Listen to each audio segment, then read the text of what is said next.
Covalent bond. A covalent bond is formed by equal sharing of electron between two similar or different atom.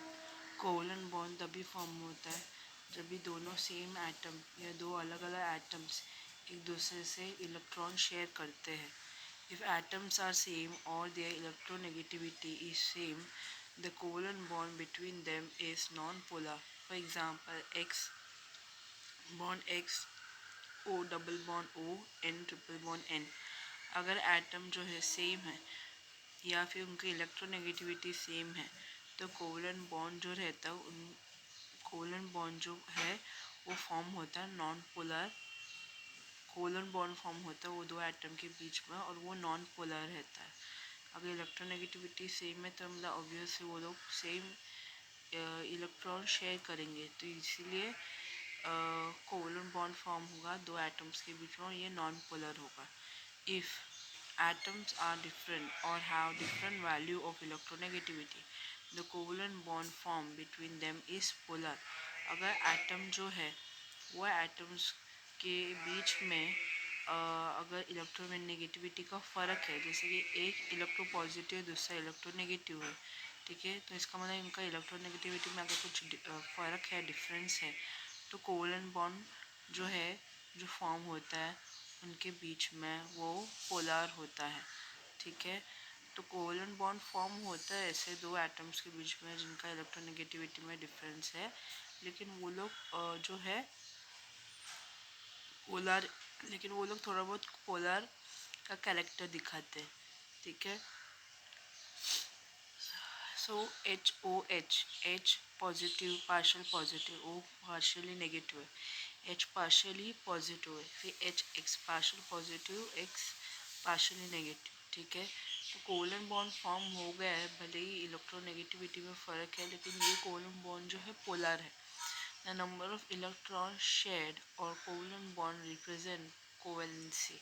Number of electron जो share होता है या covalent bond रहता है वो covalency को represent करता है. One atom can share maximum 3 electrons with another atom. For example, in ammonia, the covalency of nitrogen atom is 3. तो एक एटम जो है वो ज़्यादा से ज़्यादा 3 इलेक्ट्रॉन शेयर कर सकते हैं दूसरे एटम के साथ. जैसे कि अमोनिया में नाइट्रोजन एटम का कोवेलेंसी है वो 3 है. ठीक है, तो एक एटम जो है ज़्यादा से ज़्यादा 3 इलेक्ट्रॉन शेयर करेगा और 3 बॉन्ड फॉर्म होगा. उससे ज़्यादा बॉन्ड फॉर्म नहीं हो सकता है और ना ही उससे ज़्यादा इलेक्ट्रॉन दे सकता है. और सिर्फ नाइट्रोजन में ऐसा पोटेंशियल है कि वो तीन इलेक्ट्रॉन शेयर कर सकता है और 3 बॉन्ड्स उसमें फॉर्म हो सकता है. Property of covalent compound. तो कोवेलेंट कंपाउंड का प्रॉपर्टी क्या है? Covalent compound mostly occur in liquid and gaseous state, but if molecular weight of the compound is high, they may occur in solid states too. ज़्यादा covalent compound जो है liquid और gaseous state में रहता है लेकिन अगर इसी कोवलेंट कंपाउंड का मॉलिक्यूलर वेट अगर ज़्यादा है तो ऑब्वियसली ये सॉलिड स्टेट में ही एग्जिस्ट करेगा, सॉलिड स्टेट में ही फॉर्म होगा अगर उनको मॉलिक्यूलर वेट ज़्यादा है तो. For example chlorine gaseous state, chlorine gaseous state, bromine liquid state, iodine solid state. फिर मॉलिक्यूलर वेट ग्लूकोज जो उसका मॉलिक्यूलर वेट है 180 और शुगर का 342. तो ग्लूकोज जो है लेस सॉलिड है लेकिन शुगर जो है मोर सॉलिड है. ठीक है, तो ज़्यादातर कोवलेंट कंपाउंड जो है गैसियस या लिक्विड स्टेट में रहता है जिनका मॉलिक्यूलर वेट ज़्यादा वो सॉलिड फॉर्म में रहता है. ठीक है, now solubility of this compound follow the concept like dissolve like, that is non-polar solute dissolve in non-polar solvent. For example, carbon tetrachloro dissolve in organic solvent. Similarly, polar solute dissolve in polar solvent. For example, alcohol and ammonia dissolve in water. तो ये जो compound का solubility जो है वो एक concept को follow करता है जिसे कहते हैं लाइक डिजॉल्व लाइक. तो ये जो पोलर नॉन पोलर सॉल्यूट जो है डिजॉल्व होता है नॉन पोलर सॉल्वेंट में. फॉर एग्जांपल कार्बन टेट्राक्लोरो डिजॉल्व होता है ऑर्गेनिक सॉल्वेंट में, वैसे ही पोलर सॉल्यूट जो है वो डिजॉल्व होता है पोलर सॉल्वेंट में. फॉर एग्जाम्पल अल्कोहल जो है डिजॉल्व होता है वाटर में, अमोनिया होता है डिजॉल्व होता है वाटर में. फिर covalent compound have molar, boiling point and melting point values. Then those of ionic compound, this is because covalent bond is weak van der force in nature. तो covalent compound जो है उसका boiling point जो है कम रहता है, melting point जो है आयनिक कंपाउंड से भी कम रहता है, क्योंकि कोवलेंट बॉन्ड जो है वीक वैंडेबल फोर्स है नेचर में। सो कोवलेंट कंपाउंड का जो मेल्टिंग पॉइंट बॉइलिंग पॉइंट जो है कम रहता है कंपेयर टू आयोनिक कंपाउंड से, क्योंकि कोवलेंट जो है वीक वैंडेबल फोर्स है नेचर में। For example, potassium hydroxide is strong ionic force of attractions greater than hydrogen halide weak van der Waals force। तो है पोटेशियम हाइड्रोक्साइड जो है उसका जो अट्रैक्शन है स्ट्रॉन्ग, उसका जो इंटरेक्शन है जो एटम्स के बीच में अट्रैक्शन वो काफ़ी स्ट्रॉन्ग है क्योंकि आयनिक फोर्स है। लेकिन हाइड्रोजन हाइलाइट जो है weak van der Waals force है।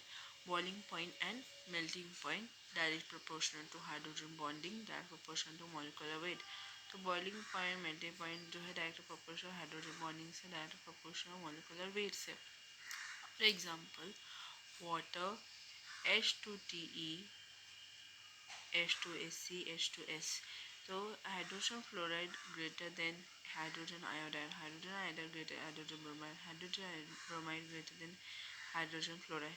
तो हाइड्रोजन फ्लोराइड, ठीक है, उसका बॉइलिंग पॉइंट मेल्टिंग पॉइंट ज़्यादा है क्योंकि हाइड्रोजन बॉन्डिंग की वजह से ज़्यादा है। और ये जो है HBr, इसका देखिए इसका HBr हाइड्रोजन ब्रोमाइड और हाइड्रोजन क्लोराइड का मेल्टिंग पॉइंट बॉइलिंग पॉइंट इसलिए कम है क्योंकि इनका मॉलिक्यूलर वेट कम है। लेकिन हाइड्रोजन हाइड्रेट का मॉलिक्यूलर वेट ज़्यादा है तो उसका मेल्टिंग पॉइंट बॉइलिंग पॉइंट ज़्यादा है। लेकिन हाइड्रोजन ब्रोमाइड हाइड्रोजन क्लोराइड का मॉलिक्यूलर वेट कम है, ठीक है।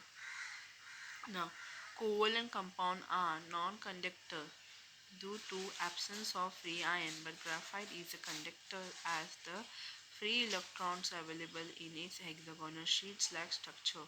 In case of diamond, the structure is tetrahedral, hence free electrons are not available, therefore it is not a conductor. Covalent compound जो है ज़्यादातर नॉन कंडक्टर रहता है क्योंकि उसमें के पास फ्री आयंस नहीं रहते हैं। लेकिन ग्रेफाइट जो है वो कंडक्टर है क्योंकि उसके पास फ्री इलेक्ट्रॉन्स अवेलेबल है, ओके, और हेक्सागोनल शीट के फॉर्म में है, ठीक है। फिर डायमंड के केस में जो टेट्राहेड्रल स्ट्रक्चर रहता है उसमें फ्री इलेक्ट्रॉन रहता है जो अवेलेबल नहीं रहता, तो ये कंडक्टर नहीं है। Covalent bond is directional, hence this compound can show structure space isomerism. Covalent bond जो है डायरेक्शनल है, ठीक है, और कंपाउंड जो है स्ट्रक्चरल स्पेस आइसोमेरिज्म दिखाता है। फिर reaction involving covalent bonds are slow as this needs higher activation energy. तो रिएक्शन जो है उसमें कोवलेंट बॉन्ड इन्वॉल्व रहता है और वो रिएक्शन काफ़ी स्लो रहता है, तो एक्टिवेशन एनर्जी भी ज़्यादा रहता है। जिस रिएक्शन में कोवलेंट बॉन्ड रहेगा वो रिएक्शन स्लो होगा ही और एक्टिवेशन एनर्जी भी कम होगा। तो जिस रिएक्शन में कोवलेंट बॉन्ड रहेगा वो रिएक्शन स्लो होगा और एक्टिवेशन एनर्जी भी कम होगा। सॉरी, जो रिएक्शन में कोवलेंट बॉन्ड होगा वहाँ पे रिएक्शन स्लो होगा, तो इसीलिए अगर उस रिएक्शन को फास्ट करना है तो इसके लिए एक्टिवेशन एनर्जी ज़्यादा चाहिए, तो ज़्यादा एक्टिवेशन एनर्जी लगेगा जिस रिएक्शन में कोवलेंट बॉन्ड रहेगा, क्योंकि कोवलेंट बॉन्ड रहेगा तो रिएक्शन स्लो ही होने वाला है। फिर कोऑर्डिनेट और डेटिव सेमी पोलर बॉन्ड्स। सो ये क्या है कोऑर्डिनेट या फिर dative semi polar bond? Coordinate bond is a special type of bond which is formed by donation of electron pair from the donor of the receiver. That is, it involves partial transfer or unequal sharing of electron. It is denoted as from donor to receiver. तो coordinate bond जो है एक special type का bond जो है वो form होता है जो इलेक्ट्रॉन पेयर डोनेट होता है डोनर से लेकर रिसीवर तक। उसमें क्या इन्वॉल्व रहता है, उसमें इलेक्ट्रॉन पार्शली ट्रांसफर होता है या अनइक्वली शेयर होता है। तो ये डिनोट होता है डोनर से लेकर रिसीवर तक। ए डोनर और Lewis space giving to receiver Lewis acids. So A giving electron to B. Coordinate bond is intermediate between ionic and covalent bond, but more closely resemble a covalent bond. Coordinate bond जो रहता है ionic और covalent bond के बीच में रहता है, ठीक है, और वो कोवलेंट बॉन्ड जैसा ही दिखता है. The property of coordinate compound are more close to covalent compound. coordinate compound का प्रॉपर्टी है वो कहीं ना कहीं क्लोज रहता है कोवलेंट कंपाउंड से. For example O double bond O single bond O, NH BF3, HOH, NH4 plus K4 FeCl6N2 Sugden linkage. Sugden या फिर सिंगलेट लिंकेज लिंकेज जो है फॉर्म होता है.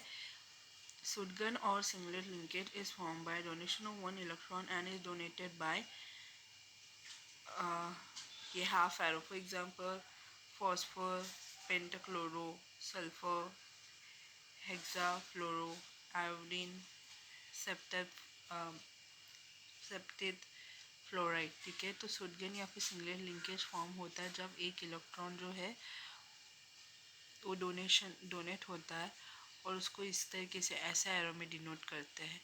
तो ये वो स्टडी किया था फर्स्ट टाइम लॉरी और सिडविक ने. सो ये सिंगलेट लिंकेज फॉर्म होता है जब इलेक्ट्रॉन एक इलेक्ट्रॉन को ट्रांसफ़र करता है. जैसे कि फॉस्फर ने एक इलेक्ट्रॉन क्लोरो को दिया,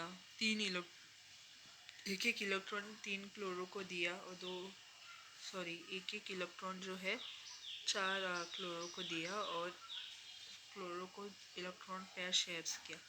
तो सल्फर में 1 2 3 4, सल्फर में चार फ्लोराइड एक एक इलेक्ट्रॉन को शेयर किया, दो फ्लोराइड इलेक्ट्रॉन पेयर है. तो modern concept of covalent bonds. तो nature of covalent bond is explain on the basis of Heitler London's valency bond theory. तो कोवलेंट बॉन्ड का जो नेचर है वो किसकी बेसिस में एक्सप्लेन हुआ? हाइटलर लंडन्स वैलेंसी बॉन्ड थ्योरी की बेसिस पे. Pauling and Slater's overlapping theories and Hunt's and Mulliken theory. तो पॉलिंग और स्लेटर जो है वो ओवरलैपिंग थ्योरी है और हंस मुलिकन थ्योरी है. वैलेंस बॉन्ड थ्योरी और Heitler London theory. Valency bond theory या फिर हाइटलर लंडन थ्योरी.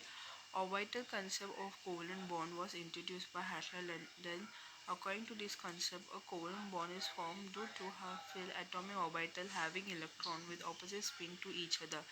So ये जो है वैलेंस बॉन्ड थ्योरी ये एक्चुअली कोवलेंट बॉन्ड का ऑर्बिटल कंसेप्ट है जहाँ पे हाइटलर लंडन ने इंट्रोड्यूस किया था. इस कंसेप्ट के हिसाब से कोवलेंट बॉन्ड जो है फॉर्म होता है हाफ फील्ड एटॉमिक ऑर्बिटल की वजह से जिसका इलेक्ट्रॉन जो है ऑपोजिट में स्पिन रहता है एक दूसरे से. Features. The atom should have unpair electron to form covalent bond. Atom जो है उसमें अनपेयर इलेक्ट्रॉन रहना चाहिए ताकि कोवलेंट बॉन्ड फॉर्म हो सके. और covalent bond is form by pairing of electron. Covalent bond form होता है जब इलेक्ट्रॉन पेयरिंग होता है. Maximum electron density lie between the bonded atom. ज़्यादा से ज़्यादा electron density maximum electron density जो है बॉन्डेड एटम के बीच में होता है.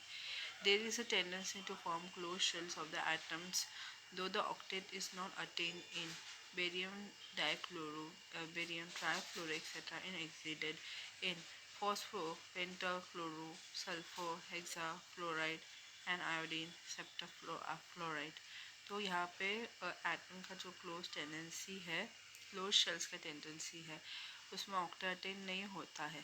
तो BCl2 BF3 एक्सेट्रा एक्सीड करता है फॉस्फो पेंटाक्लोराइड को, सल्फर हेक्साफ्लोराइड और आयोडीन सेप्टाफ्लोराइड. ठीक है etcetera. Due to overlapping the potential energy of system decreases. क्योंकि सिस्टम का जो पोटेंशियल एनर्जी जो है वो डिक्रीज होता है ओवरलैपिंग की वजह से. The internuclear distance with maximum overlapping and greater decrease of potential energy is known as bond length. तो बॉन्ड लेंथ क्या होता है? इंटरन्यूक्लियर डिस्टेंस जिसका मैक्सिमम ओवरलैपिंग होता है और जिसका पोटेंशियल एनर्जी भी जो है वो बहुत ही कम होता है तो इसको बोलते हैं बॉन्ड लेंथ. बॉन्ड लेंथ क्या होता है? डिस्टेंस रहते हैं, ठीक है, जिसमें मैक्सिमम ओवरलैपिंग होता है और पोटेंशियल एनर्जी भी काफ़ी कम रहता है तो उसको बोलते हैं बॉन्ड लेंथ. फिर लिमिटेशन क्या है वैलेंस बॉन्ड थ्योरी का? It can not explain the formation of all electron molecules such as chloro trioxide, nitrogen monoxide, H2 plus, etcetera. In such molecule electron pair does not takes place. तो valence bond theory जो है कुछ कुछ electron और electron molecule का formation explain नहीं कर सकते, जैसे कि chloro trioxide, nitrogen monoxide, hydrogen plus ion, इन सभी मॉलिक्यूल को एक्सप्लेन नहीं कर सकता है। ठीक है, ऐसे कंपाउंड मॉलिक्यूल में इलेक्ट्रॉन पेयरिंग टेक प्लेस होता है। It can not explain the formation of coordinate bond where only one atom donates और lone pair of electron to other atoms molecules और आयंस।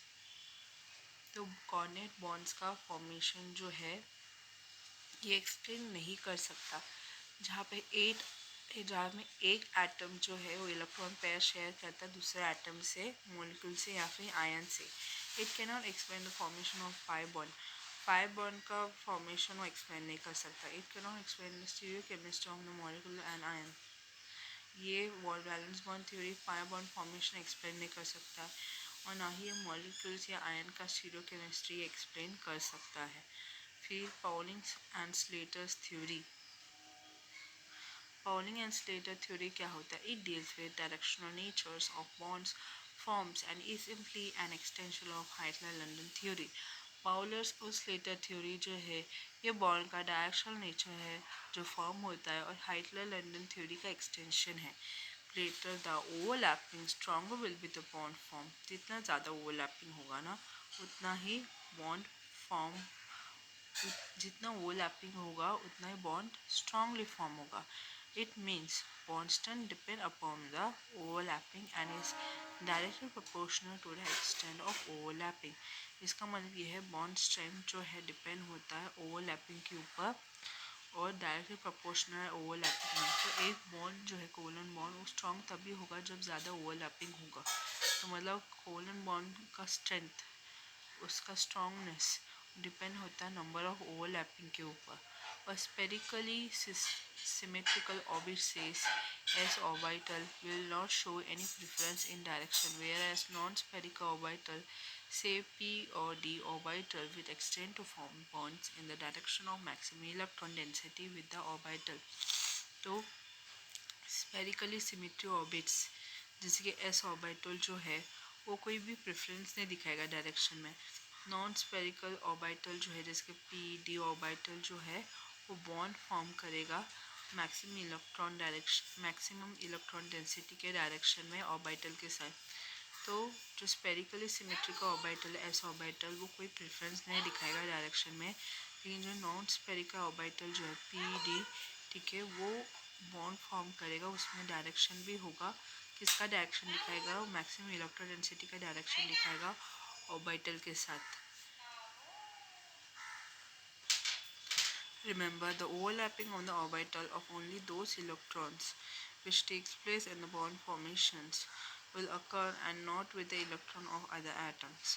तो ऑर्बिटल का जो ओवरलैपिंग जो है जिसमें इलेक्ट्रॉन रहता है वो होगा, ठीक है, और उसका बॉन्ड फॉर्मेशन होगा, ठीक है, इलेक्ट्रॉन के साथ बॉन्ड फॉर्मेशन होगा, लेकिन दूसरे एटम के इलेक्ट्रॉन के साथ नहीं। तो ऑर्बिटल का जो ओवरलैपिंग जो है तभी होगा जब बॉन्ड फॉर्मेशन होगा। The wave function of electron of s orbit is spherically symmetrical, therefore such an electron exhibit no direction preference in bond formation।